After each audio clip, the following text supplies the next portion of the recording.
Reels वाली बहू। प्रज्ञा को रील्स बनाने का बड़ा ही क्रेज है और वो दिन भर रील्स बनाती रहती है।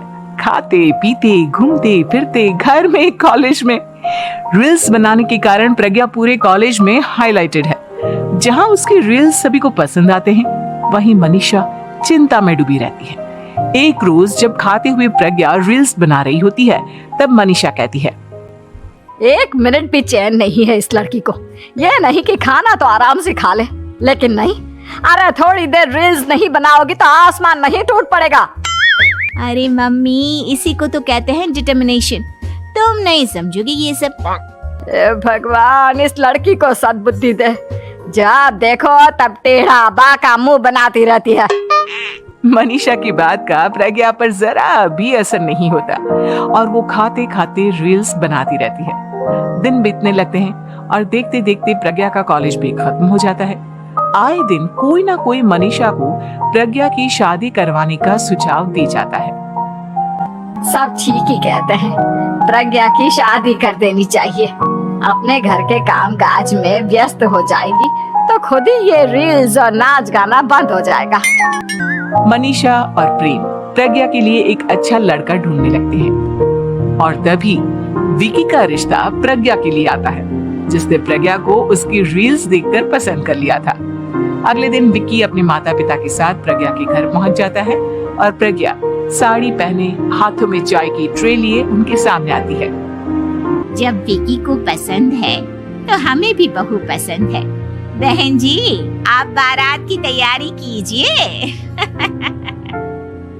एक बार लड़का लड़की अकेले में बात कर ले तो अच्छा रहेगा। हाँ हाँ, क्यों नहीं। मनीषा विकी को प्रज्ञा के कमरे में भेजती है, जहां प्रज्ञा पहले से ही रील्स बना रही होती है। तभी विकी कहता है, आ गए आपके साजन जी। हमारे साथ ये रील्स कंप्लीट करती तो और भी अच्छा रहता। अच्छा जी, अब आ ही गए हैं तो बना ही लेती हूँ आपके साथ। दोनों मिलकर रील्स बनाते हैं। जब वी मीट और तुरंत पोस्ट भी कर देते हैं। फिर विक्की कहता है, जब आप साड़ी में चाय लेकर आए तब मुझे लगा कि कहीं मैं गलत घर में तो नहीं आ गया। अब सही है। दोनों की शादी पक्की हो जाती है और शादी के दिन भी प्रज्ञा रील्स बनाने से चूकती नहीं। यहाँ तक कि बारात के समय भी नाचते हुए रील्स बनाती है।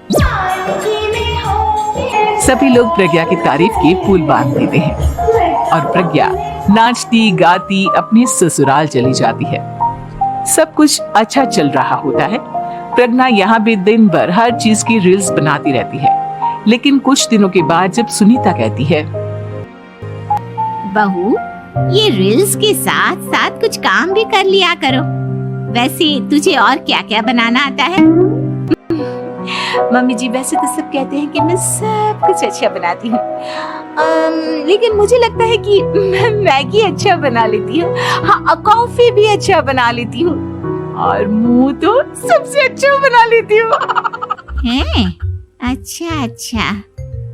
सुनीता अपना माथा पकड़ लेती है और कहती है, बहू, कुछ खाना बनाना भी सीख लेती। मम्मी जी, मैं लंबी प्लानिंग कर रही हूँ। जल्दी ही मैं इतनी फेमस हो जाऊंगी कि मुझे पैसे मिलने लगेंगे। हम दोनों सास बहू राज करेंगे, राज। नौकर काम करेंगी और लोगों की तो लाइन लगेगी हमसे मिलने के लिए। तेरा दिमाग खराब हो गया है क्या बहू? हंसी मजाक तक ठीक है, लेकिन इस तरह घर नहीं चलते। जितना जल्दी हो इस घर के तौर तरीकों को सीख लो। प्रज्ञा मुंह घुमाकर चली जाती है और तुरंत उसी वक्त एक रील बनाती है। ये देख सुनीता का गुस्सा 7वें आसमान पर चला जाता है और विकी के घर आती ही सुनीता उसे सब कुछ बताती है। विकी भी अब प्रज्ञा की इन हरकतों से परेशान हो जाता है। तुम टेंशन मत लो मम्मा, मैं देख लूं। विकी कमरे में जाता है तो देखता है कि प्रज्ञा रील्स बना रही है। विकी बड़े ही प्यार से प्रज्ञा से कहता है, प्रज्ञा, इन सब के लिए मैं तुम्हें मना नहीं कर रहा हूँ, लेकिन फिर भी हर वक्त तो ये अच्छा नहीं लगता ना। समझने की कोशिश करो, मुझे भी तुम्हारा थोड़ा वक्त चाहिए। मैं जब ऑफिस से आता हूँ तो मुझे समय देने की जगह इसी में लगी रहती। तुम ज्यादा ही सोच रहे हो। तुम भी मेरे साथ रील्स बनाओ ना, तुम्हें भी बहुत अच्छा लगेगा। तुम्हें इज्जत से कोई बात समझ में नहीं आती क्या? दिमाग खराब हो गया है तुम्हारा इस चकाचौंध से। अगर तुमने अपना रवैया नहीं बदला तो मैं तुमसे दूर चला जाऊंगा। तुम ही रिश्ता लेकर आए थे, मुझे लड़कों की कमी नहीं थी और ना आज है। विकी दरवाजा पटक कर चला जाता है। धीरे धीरे विकी प्रज्ञा से दूर होता जाता है। एक रोज मनीषा प्रज्ञा के ससुराल उससे मिलने जाती है। तब सुनीता उससे कहती है, बहन जी अब आई हैं तो कुछ दिन यहाँ रहकर जाइएगा, आप ही का घर है। हाँ मम्मी, बहुत दिन हो गए तुम्हारे साथ एक भी रील नहीं बनाई मैंने। प्रज्ञा तुरंत अपने फोन में रील्स ऑन की। ये सब मुझसे नहीं होगा। तेरा ये भूत अभी तक नहीं उतरा क्या? बहन जी आप कुछ कहती नहीं क्या इसे? जब आप ही कुछ नहीं कर पाई तो मैं कर ही क्या सकती हूँ। सास तो वैसी ही बदनाम है। शाम को घर की लाइट चली जाती है और मनीषा प्रज्ञा से कहती है, मेरे घुटनों में बहुत दर्द हो रहा है, तू लाइट का कुछ इंतजाम करना बेटा। अच्छा कैंडल जला देती हूँ मम्मा। प्रज्ञा गाते हुए कैंडल जलाती है और खिड़की के पर्दे के पास रख देती है। मनीषा जिसे बहुत दर्द हो रहा है वो सो जाती है और प्रज्ञा हमेशा की तरह अपने रील्स में लग जाती है। उधर कैंडल की वजह से पर्दा आग पकड़ लेता है और मनीषा के कमरे में आग लग जाती है। बचाओ, कोई है बचाओ। सभी भागते हैं और विकी कमरे की आग बुझाने में लग जाता है, लेकिन तब तक मनीषा आधी जल चुकी थी। मनीषा की हालत देख प्रज्ञा रोने लगती है।